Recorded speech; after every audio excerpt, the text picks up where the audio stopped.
Hello guys, welcome back to Tagline Films, and of course this is the channel that brings you the sports updates, the transfer news, what is going on here and there, and of course I, your host, I am Allan Sentongo, and this show is being brought to you by H&S Gamers. They are located in Makere Chikoni, Onyewit Olympia Hostel, and of course we are having very many video games around, games like FIFA 22, FIFA 21, NBA, Call of Duty, Need for Speed Uncharted, and you can find us on all our social media platforms, that is Twitter, Instagram, Facebook, and YouTube, and you'll find us and we're going to be giving you everything you need.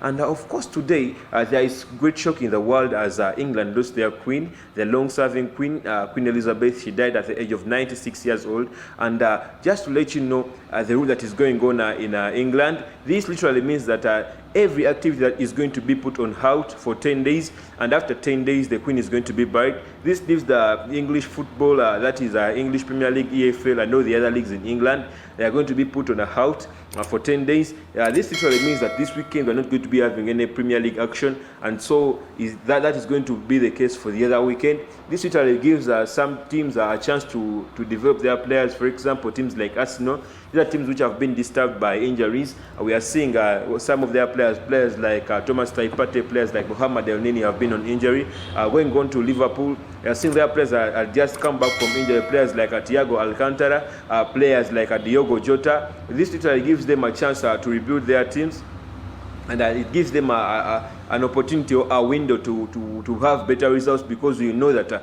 these teams have been having key players who have been missing. For example, Liverpool, they have suffered a lot due to the absence of players like Thiago Alcantara and Diogo Jota. The players like Jordan Henderson have been missing. It gives them a chance to rebuild, or a chance to have themselves to reunite, or to gain match fitness, something like that. Then moving on, I'm going to start of course with the weird news. The Chelsea coach Thomas Tuchel has been sacked, and he was sacked after the game they lost against Dynamo Zagreb in the Champions League, their first game. I think right now Chelsea have got a new coach, that is Graham Potter from Brighton. He has been playing the same formation with Chelsea, which literally gives Chelsea a chance, because they bought players with respect to their formation. Players like Marco Cucurella from Brighton, players like Kalidou Koulibaly, players like Wesley Fofana, players like Pierre-Emerick Aubameyang, players like Raheem Sterling. These are all players they bought in respect to the formation that they are playing, and bringing in a coach who has been playing the same formation is literally good news to the team, because it gives players a chance to still play football. Because if they are brought in another coach, a coach who has not been playing the same formation, it would mean that the coach was going to change to a 4-3-3 formation, or anything like that is having 4 defenders. And Chelsea are having defenders like Thiago Silva, Kalidou Koulibaly, and Wesley Fofana. These are all centre backs, and they are all centre backs who would like to be playing first team football. It will literally mean that Kalidou Koulibaly and Wesley Fofana would have wasted their time coming to Chelsea. But due to the signing of Graham Potter, it gives the Chelsea players a chance to impress. And for, of course, players like Ben Chilwell, it will take them a lot of time, because Graham Potter was the coach of Marco Cucurella, and it literally means that Ben Chilwell will have a lot to do in order to impress the new coach, so as he benches Marco Cucurella. Okay, leaving that aside, I'm going to be giving you the Champions League results and the analysis. As I started on, Chelsea lost 1-0 to Dynamo Zagreb, a goal from Osik, and Osik, a good player in Dynamo Zagreb. We see in the build-up to this goal, Kalidou Koulibaly overcommitted, and a certain player headed the ball ahead of him, giving a chance to Osik, and he had a nice finish. Of course, you can't blame the goalkeeper, who was Kepa Arrizabalaga by that time. You can't blame him, because they had outrun Wesley Fofana, and he was the only one left. As he tried to cover up space, that the ball was put away from him, and I think there's no way to blame a goalkeeper like that. And when you look at this game, it literally shows how Chelsea are really lacking a creative player, a creative midfielder, because when you look at the formation, Mason Mount was playing in the midfield. This left team a very big urge to go in front, and I think they didn't have a holding midfielder. Yes, they had Mateo Kovacic, but he was not that good enough in the midfielder, which cost them quite a lot. And then when you look at the save by Kepa Arrizabalaga, a very nice shot from a Dynamo Zagreb player, then he managed to save the shot. That literally means Kepa is a little bit back on his form, only that he was scored against. And we are looking forward to seeing a better Kepa in the next coming days. Then moving on from the Chelsea game, we saw Borussia Dortmund winning against FC Copenhagen. A goal from Marco Reus, a goal from Jude Bellingham. And these are all players who have been playing well. We are seeing Marco Reus is the longest serving player in Borussia Dortmund at the moment. And there's a way he puts an impact. And when you look at this game, you saw how Borussia Dortmund tried to press here and there. And I liked the way they were playing. It was fantastic. Then moving on to the other game, it was Benfica against Haifa. Benfica managed to win 2-0 amidst the presence of one of their best players, that is Darwin Núñez, who came in to Liverpool. Moving on from that game, we saw Real Madrid winning against Celtic, a 3-0 win. And of course, as the defending champions, they really needed this start to the game, and it really gave them a very, very huge boost amidst their coming games, because when you look at Real Madrid, this is a team that already has that momentum. We saw a goal from Vinicius Junior, a goal from Luka Modric, and a goal from Michael Hazard. I think Eden Hazard is trying to regain his form, because we saw him having an assist and a goal. And when you look at the way Real Madrid played, it really showed class. They really showed that they are the defending champions, and they still have a lot of chances to win this one also, amidst the loss of one of their best players, that is Casemiro the Destroyer. Then moving on from that game, we saw PSG win against Juventus, amidst a very fun situation. The PSG fans showed a lot of enthusiasm during the goal, the love they brought into for the game. And of course, as usual, 2 goals for Kylian Mbappe in the game. When you look at Kylian Mbappe, he's a very good striker, but he's a little bit selfish. We saw a chance that he refused to pass the ball to Neymar Jr., but of course, as a striker, you have to be a little bit selfish, but not to that extent. Then Wesley Markin managed to score the goal for Juventus, and Juventus are off to a bad start, but not a very bad start, because we saw them starting against a team like PSG, a very organized team with one of the, I think the best attacking trio at the moment, that is Neymar, Mbappe, and Lionel Messi.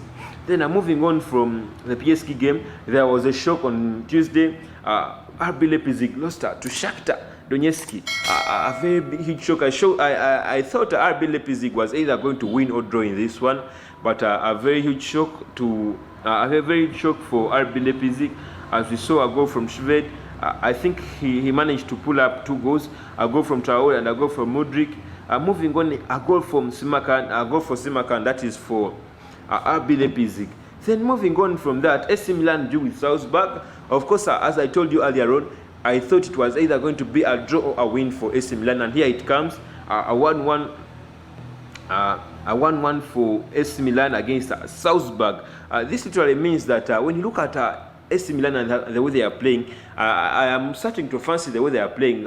For example, when you look back in the league, the way they played against Inter Milan, a very huge performance. Then bringing on that performance to Champions League, okay, we would say that RB Salzburg is not that a big team. But of course, this is Champions League. Any team that comes to Champions League is a huge team. And I like the way that AC Milan performed in that game. Then moving on, we saw Manchester City winning 4-0 against Sevilla. Of course, I expected this. And if you remember correctly, I said 4-0 to Man City the other time that we appeared here. Man City is a good team, and Sevilla lost 4-0 again to Barcelona. This is a team that is lacking a lot of players like Lucas Ocampos, and there are players like Jules Koundé, who was one of their best defenders. This they have the likes of Fernando, the likes of Diego Carlos, but these are non-players who can equate what the other players can give on the pitch. And when you look at Erling Braut Haaland, he's showing that he's a very good player. 2 goals for him, a goal for Phil Foden, and a goal for Ruben Dias, the captain. And when you look at Man City, there's a way they make football look very easy.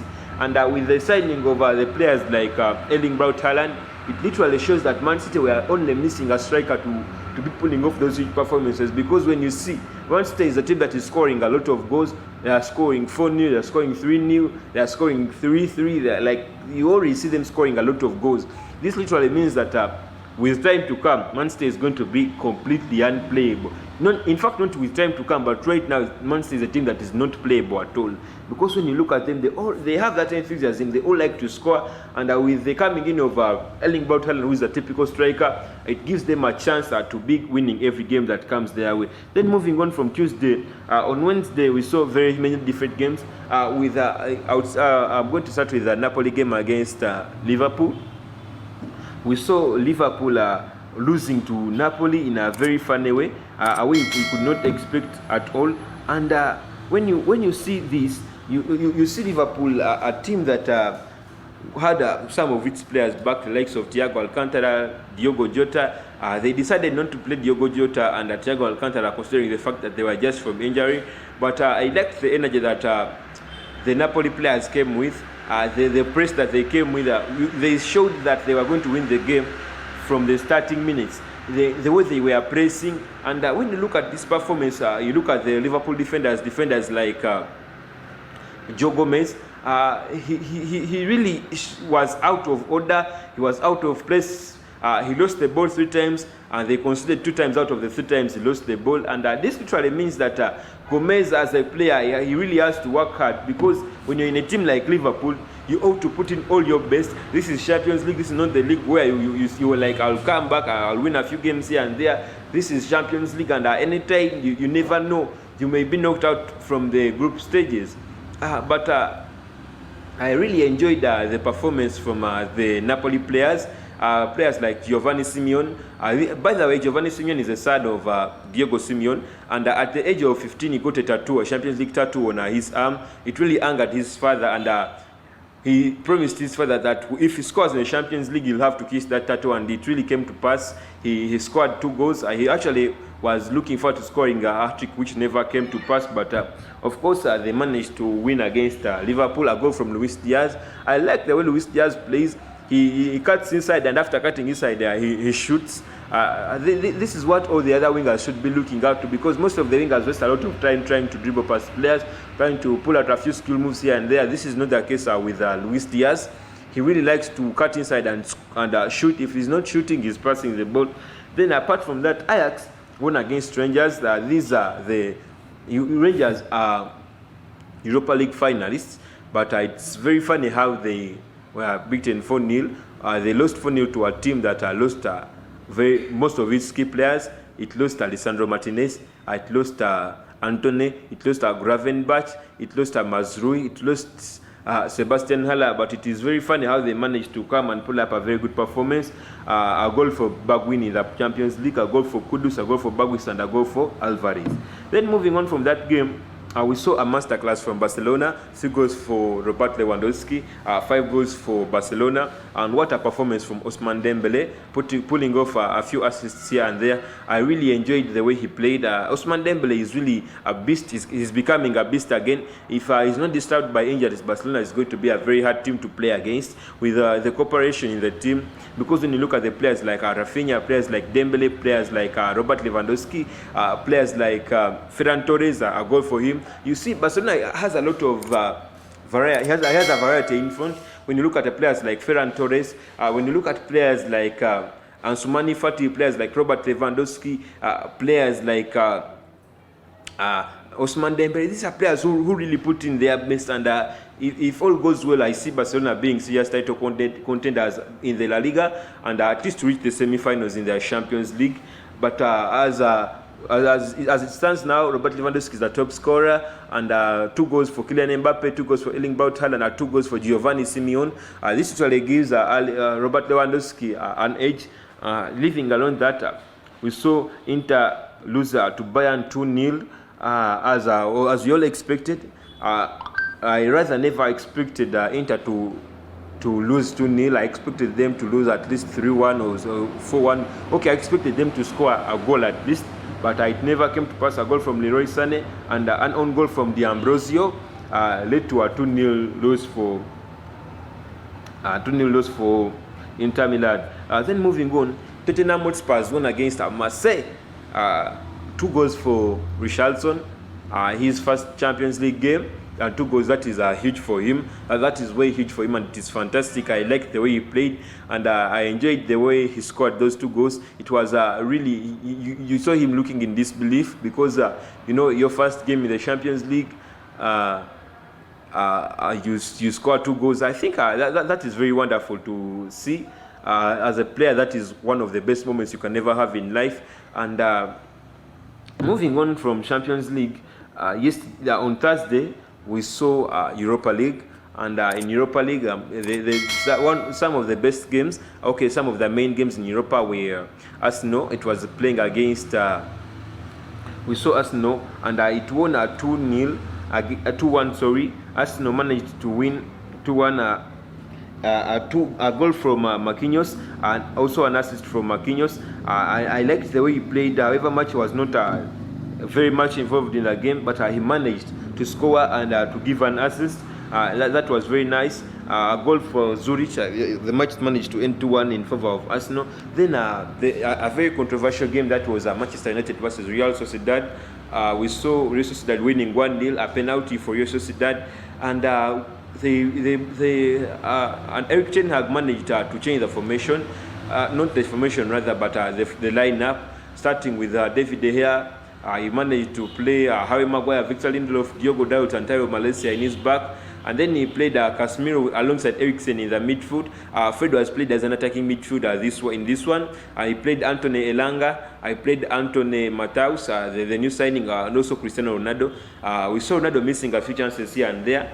And we saw in the second half, he removed Diogo Dalot and replaced him with Lisandro Martinez, who later on gave out a penalty to Real Sociedad. This saw Manchester United winning their game, and it ended their winning streak. This literally means that Manchester United should consider starting their good players, because if their good players are not started, we saw what happens, and we saw that they really lacked creativity up front. They need a lot of players to supply players like Bruno Fernandes were missing. He came in the second half, tried his level best to create chances, but it never worked out. Then the other game that was funny was the AS Roma game. AS Roma lost to Ludogorets, an unexpected game. Of course, AS Roma was missing their talisman. That is Tammy Abraham, but of course they had the likes of Dybala in the game, so it literally meant that they at least had to pull off a win or a draw in this one. So guys, those are the results, main results. I'm not going to be giving you the predictions, because as usual you're used to me giving you some of the predictions, but as I told you, in the English Premier League, where I mainly focus, we saw that the Queen died, as I told you earlier on, and it gave a 10 days break plus a day for the burial of the Queen. It literally means that there's not going to be any Premier League action for 2 consecutive weeks. But as everything goes on, I expect Champions League or Europa League to be played. That has not yet been ruled against or ruled about. We don't know the ruling, but I think Champions League and Europa League and Conference League are going to continue going on, and everything is going to be going on. I think only if UEFA changes a few things here and there, but Champions League, Europa, and Conference League are going to continue being played. Guys, that is what I had for you as of today. Stay tuned to the channel, subscribe to the channel, click the notification bell, share these videos, guys. We are bringing the best of the best, and don't forget to share these videos. Have yourself a nice time.